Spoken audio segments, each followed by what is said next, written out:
नमस्कार दोस्तों, आप देख रहे हैं हाल चाल भोजपुरी। दोस्तों, खेसारी लाल यादव के बर्थडे स्पेशल खबर है, इसलिए वीडियो को लास्ट तक देखिएगा।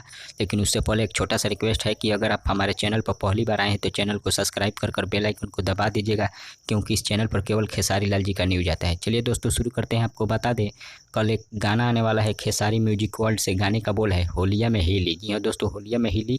और इस गाने को लिखे हैं विजय चौहान, आर्या शर्मा जी का म्यूजिक है और खेसारी लाल यादव जी इस गाने को गाए हैं, जो कि 6/15 में रिलीज किया जाएगा खेसारी म्यूजिक वर्ल्ड से। और आपको बता दें, खेसारी जी के बर्थडे पर भोजीवुड म्यूजिक वर्ल्ड से एक गाना आया है, निरंजन पांडे निरवा ने गाया है, जो कि महेश पांडे जी के भाई हैं। खेसारी भैया युग युग जिया। जी हाँ दोस्तों, खेसारी भैया युग युग जिया, आप उस गाने को जाकर सुन सकते हैं।